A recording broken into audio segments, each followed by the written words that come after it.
बंदों गुरुपद कंज कृपा सिंधु नर रूप हरि महामोहतम पुंज जास वचन रवि कर निकर। भक्तगणों को तथा धर्म अनुरागियों को मेरा हार्दिक नमन। संत का स्तुति। सब संतन की बड़ी बलिहारी, उनकी स्तुति कही विधि कीजिए। मोरी मति अति नीचय नारी, दुख भंजन भव फंदन गंजन, ज्ञान ध्यान निधि जग उपकारी। बिंदु ध्यान विधि नाद ध्यान विधि, सरल सरल जग में परिचारी। सब संतन की बड़ी बलिहारी, उनकी स्तुति कई विधि कीजिए। मोरी मति नीचय नारी, बिंदु ध्यान विधि नाद ध्यान विधि, सरल सरल जग में परिचारी। धन ऋषि संतान धन्य बुद्धि, शंकर रामानंद धन्य घारी। धन है साव संत कबीर जी, धनी नानक गुरु महिमा भारी। गोस्वामी श्री तुलसीदास जी, तुलसी साहब अति उपकारी। नादुर सुंदर सुर सुपचरवी, जगजीवन पल भयहारी। सतगुरु देवी आरोजे भये हैं, होंगे सब चरणन सिरधारी। भजत में ही धन्य धन्य कही, वहीं संत पद आशा सारी। सब संतन की बड़ी बलिहारी। श्री सद्गुरु महाराज की जय।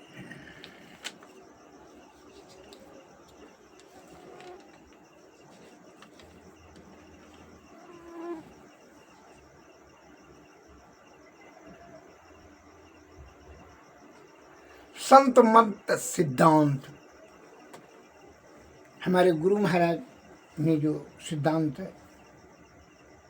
बताए हैं वह इस प्रकार हैं। जो परम तत्व आदि अंत रहित असीम अजन्मा अगोचर सर्वव्यापकता और सर्वव्यापकता के भी जो परे हैं, उसे ही सर्वेश्वर सर्वाधार मानना चाहिए तथा अपरा जड़ और परा चेतन दोनों प्रकृतियों के पार में अगुण और सगुण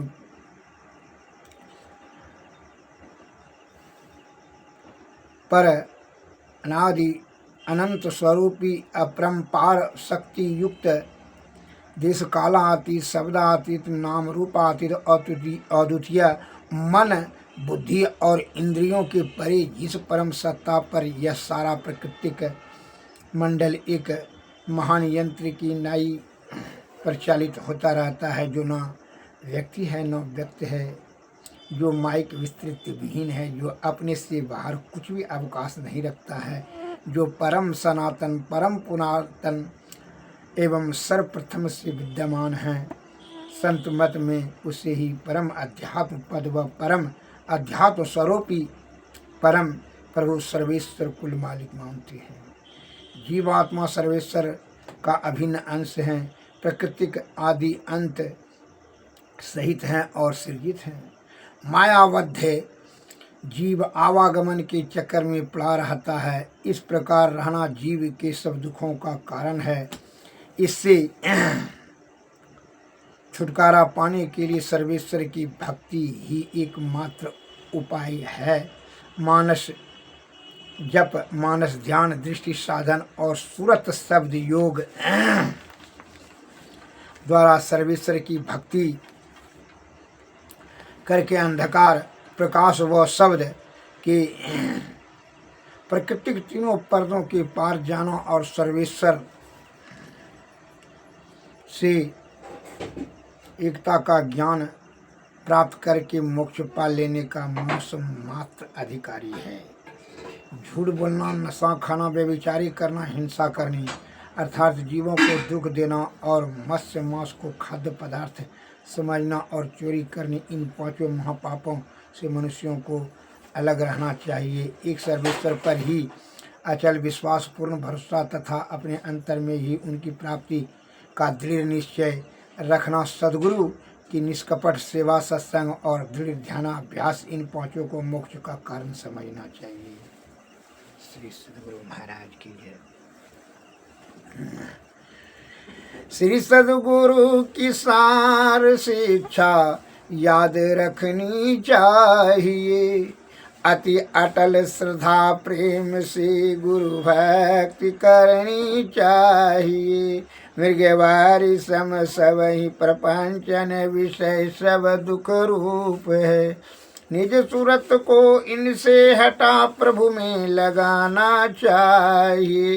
अव्यक्त व्यापक व्याप पर जो राजते सबके परे, उस अज अनादि अनंत प्रभु में प्रेम करना चाहिए। जीवात्म प्रभु का अंश है, उस अंश नभ को देखिए। घट मट प्रपंचन जब मिटे नाही, अंश कहना चाहिए। प्रकृति द्वय उत्पत्ति लय हो भी प्रभु की मौज से, ये अजा अनाध्य स्वयं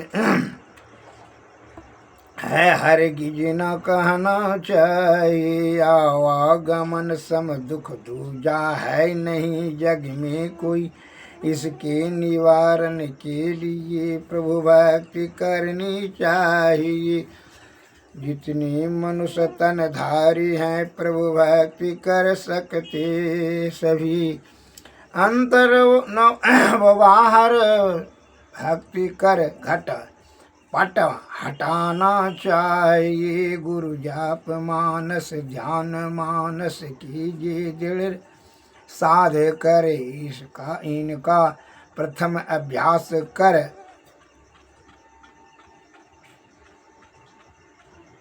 श्रुत शब्द शुद्ध सूरत शुद्ध करना चाहिए। घट तम प्रकाश व शब्द पट त्रय जीव पर है छा रहे।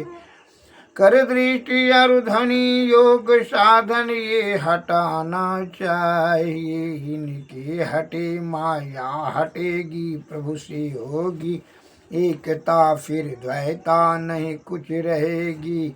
असमनन दृढ़ चाहिए, पाखंड अरु अहंकार तजी, निष्कपट हो अरु ध्यान अरु दीन हो, सब कुछ समर्पण कर गुरु की सेवा करनी चाहिए।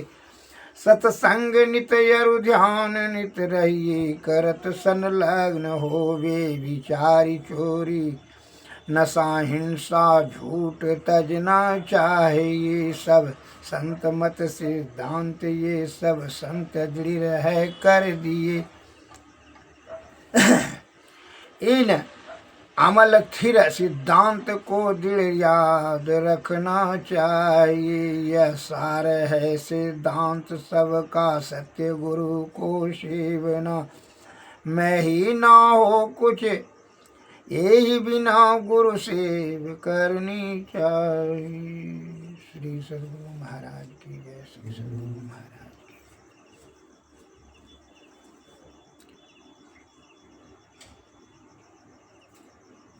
जिनकी रही भावना जैसी, प्रभु मूरत देखें तिन तैसी।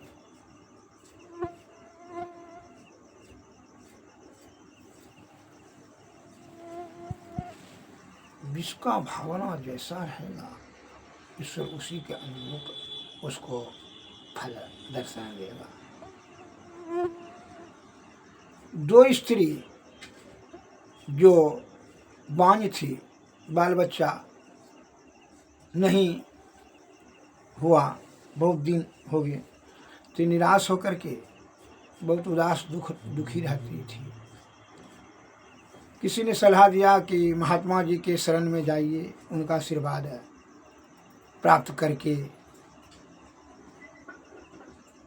संतान प्राप्ति कीजिए।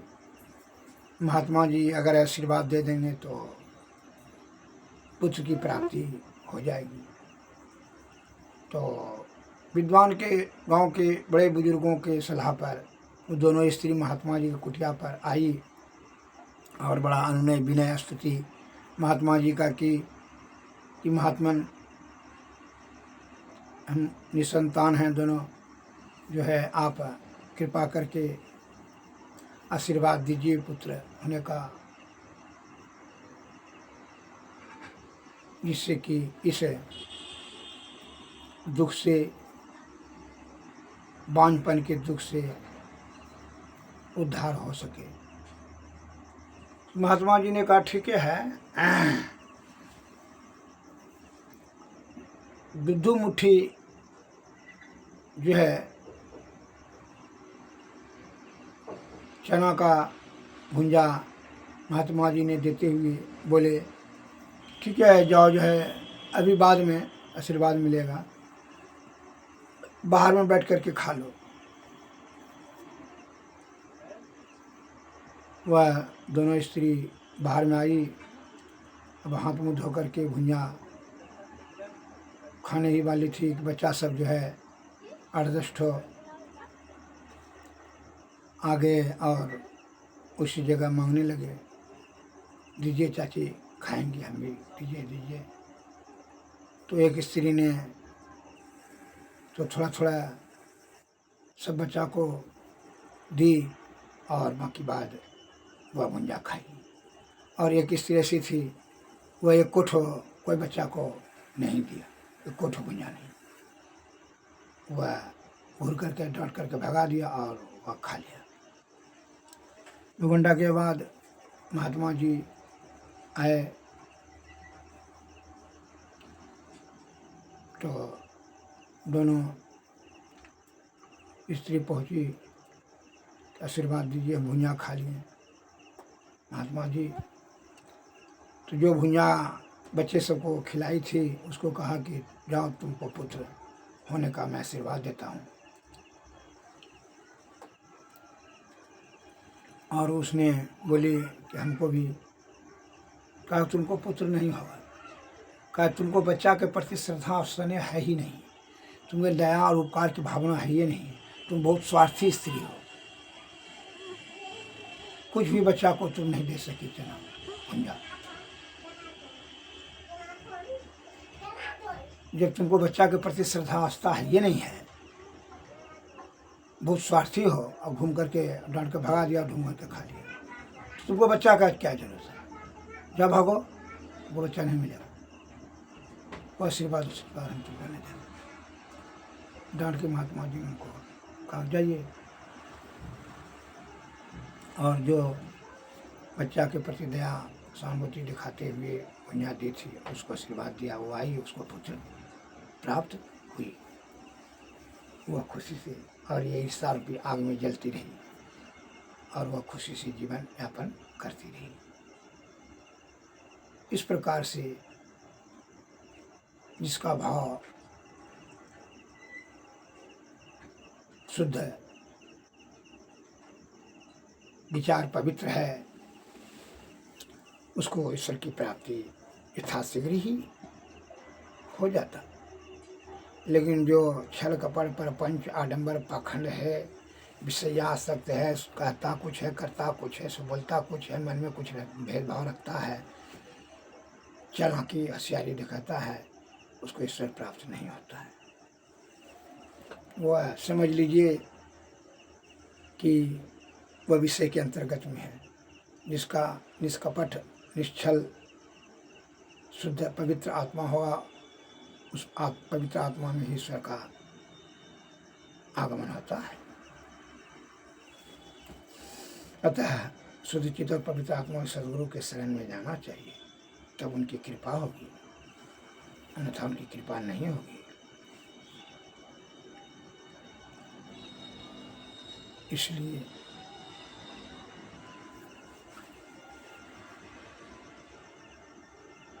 हमारे गुरु महाराज कहते हैं कि विषय के परे ही ईश्वर है और मन के अधीन में है विषय, और इसका मालिक मन है। तो मन और अहंकार को पहले तू नियंत्रण में कर लो, तो विषय अपने आप शांत रहेगा। और जब तक कि विषय से आप परे नहीं होते हैं, तब तक ईश्वर की प्राप्ति नहीं होगी।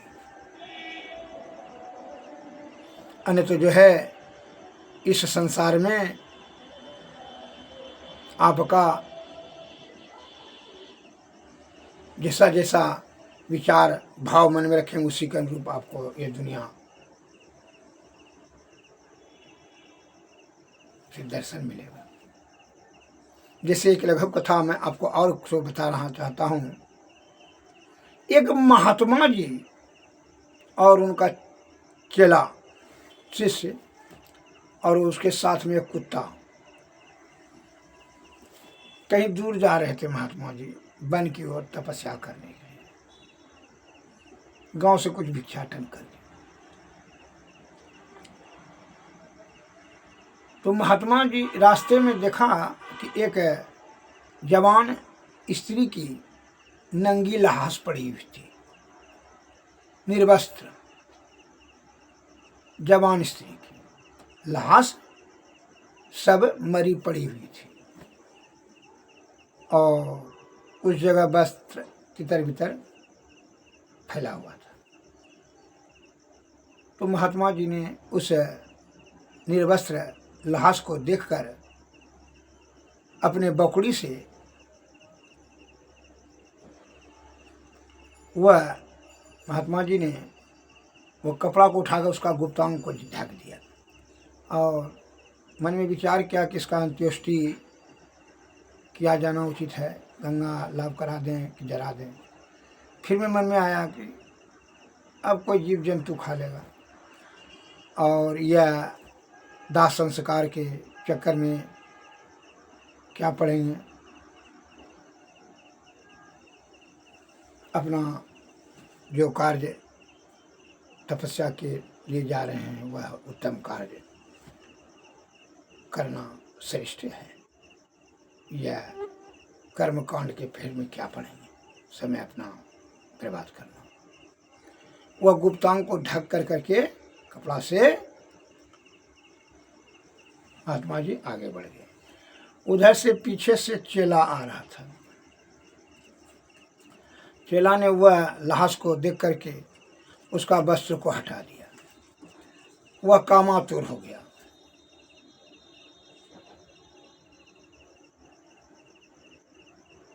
उसके नैन में काम वासना का झलक स्पष्ट रूप से दिखाई पड़ने लगा। वो मन में विचार करने लगा कि महात्मा जी कुछ दूरी आगे बढ़ने के बाद इससे हवस की आपूर्ति की जाएगी। मन में विचार किया तो बहुत देर होने के बाद महात्मा जी को उनको आभास हुआ कि चेला पीछे में है, आगे आ नहीं रहा है। महात्मा जी ने जोर से आवाज़ दिया अपने चेला को, तो चेला ने चौंकते हुए कहा, जी महात्मा जी आओ जल्दी, क्या करते हो, जल्दी आओ। तो लाश से वह विवश होकर के चला गया।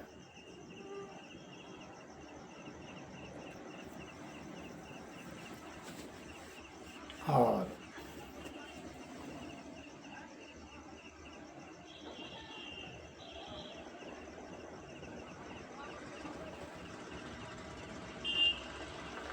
फिर कुत्ता पीछे में था।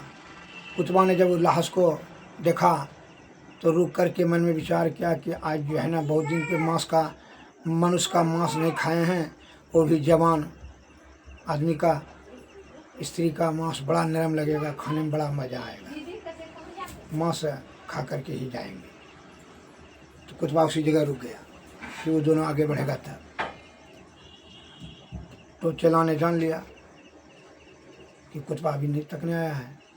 तो चेला ने आवाज़ लगाया कुतबा को, तब कुतबा भी जो है विवश होकर के गया। एवं प्रकार से लाश तो एक ही था, लेकिन भाव में कितना अंतर होते गया कि जवान औरत की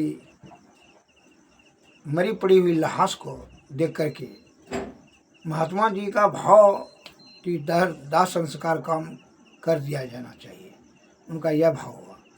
और उसका चेला का जो जवान था उसका था सेक्स के प्रति भाव जग गया, कामासक्त हो गया, काम में जागृति हुई। गुरु ने बचाया और कुतबा का मांस खाने का विचार बना लिया। तो अपना अपना भाव से अपना अपना काम करने के लिए मन में विचार प्रकट किया, विचार बनाया, वह उसको चेला ने बचाया। इस प्रकार से इस माया नगरी में विषय से बचाने के लिए सद्गुरु ही सर्वश्रेष्ठ होता है। अतः ऐसे आप नहीं बच सकिएगा। का विषय बड़ा बलवती होता है, अतः यह विषय से निवृत्ति के लिए, इसे बचने के लिए सद्गुरु के शरण में जाना अति अनिवार्य है। और जब तक कि विषय से आप नहीं बचेंगे, मन निग्रह करने के तरीका नहीं जानेंगे, तब तक आप क्या विषय से नहीं बच पाएंगे। इसलिए गुरु के शरण में जाइए।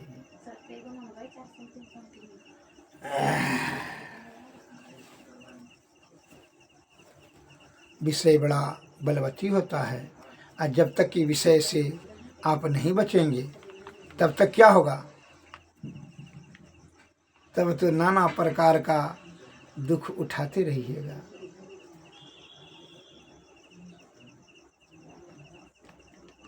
सद्गुरु महाराज के शरण में जाएं, उन्होंने युक्ति बताएंगे।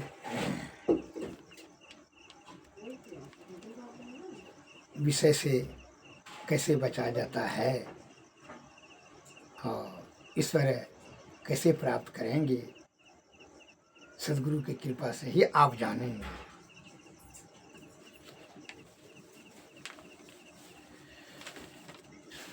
हमारे गुरु महाराज ने अपने मधुर वाणी से बताए हैं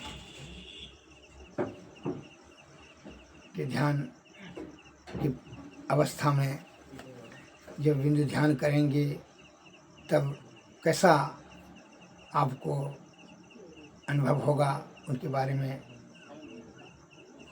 चंद शब्दों में उल्लेख किए हैं, जरा सुन लिया जाए। सुख मन झल झल बिंदु झल के, जब यह जीवात्मा जब सुषमना नाड़ी में दे देंगे तो आपको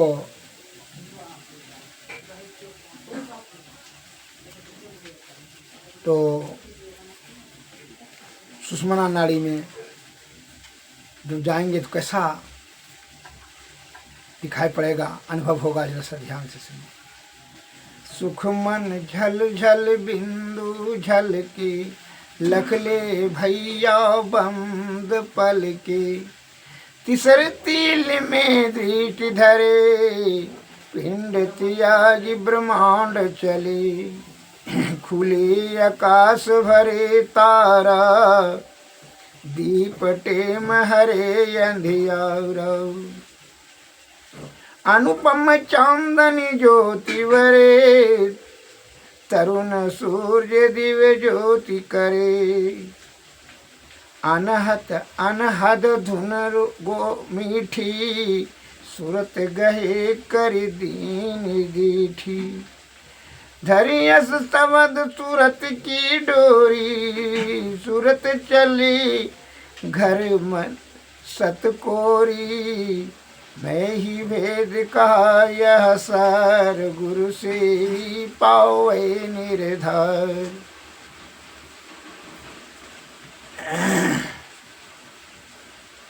इस प्रकार बता रहे हैं गुरु महाराज। जब सूरत आपका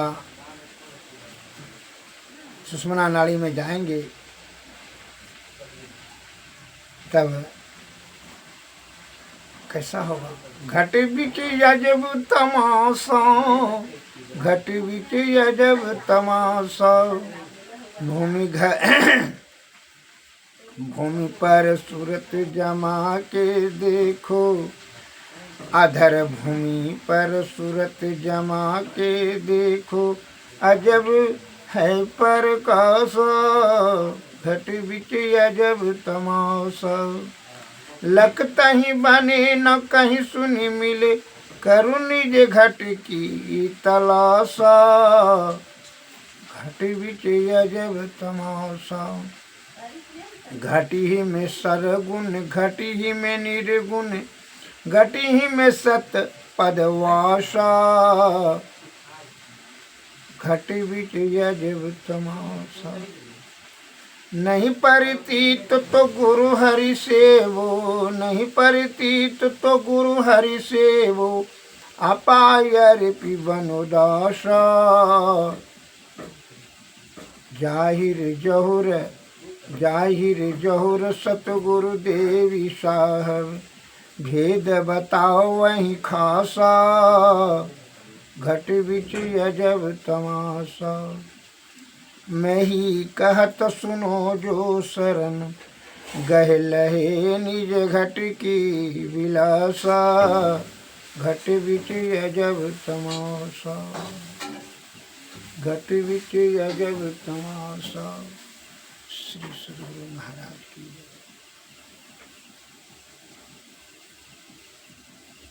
यह संत की वाणी साधारण मस्तिष्क में, विषया आसक्त मस्तिष्क में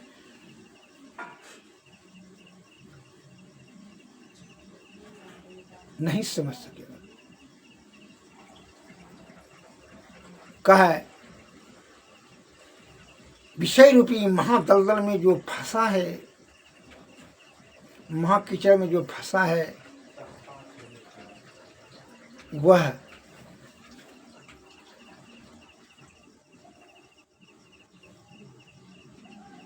जो यह अनमोल संत का वाणी कैसे समझ सकेगा। वह उसी प्रकार होगा जिस प्रकार सड़े हुए बदबूदार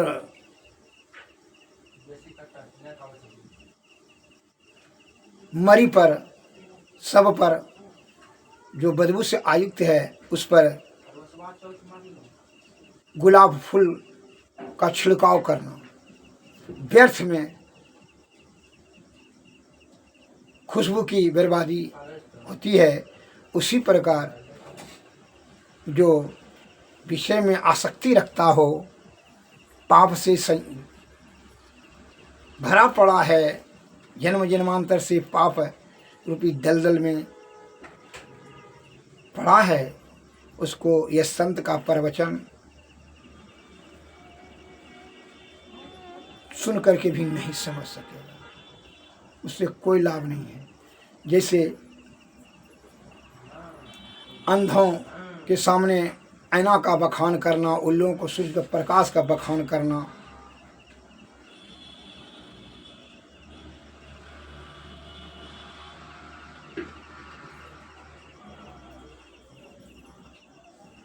चोर को धर्म का उपदेश देना, मूर्ख को ज्ञान का मार्ग का बखान करना, शास्त्रीय ज्ञान का बखान करना, सब व्यर्थ। उसी प्रकार अपराधी विषय भोगी को संत का प्रवचन निरर्थक हो जाएगा, जब तक कि उसका आत्मा में ज्ञान और आत्मशुद्धि कुछ संस्कार नहीं है, तो सुन करके भी नहीं समझ सकेगा संत का प्रवचन। इसके लिए सत्संग भजन में जाना और हृदय को धीरे धीरे विषय से दूर करते रहना, और सद्गुरु के शरण में जाएंगे तब उनकी कृपा से ही उनको सद्बुद्धि होने की आशा रहेगा। भक्ति बीज बिन सही नहीं, जो जुग जाए अनंत, ऊंच नीच घर जन्म ले फिर भी संत का संत। भक्ति रूपी बीज को प्राप्त करने के लिए सद्गुरु के शरण में जाना ही होगा, और जब उनका बीज आपके हृदय कुंड में पड़ जाएगा तो उसका नाश जन्म जन्मांतर तक नहीं होगा। चाहे ऊंच नीच घर में कहीं भी जाइए, लेकिन उसका बिया रहेगा आपको, और वह बीज जब रह जाएगा तो आपको ईश्वर की कृपा रहेगी और मनुष्य पुनः आपको मिलेगा। श्री सद्गुरु महाराज की, श्री सद्गुरु महाराज की, सद्गुरुवे नमः, सद्गुरुवे नमः। जय हिंद, जय भारत।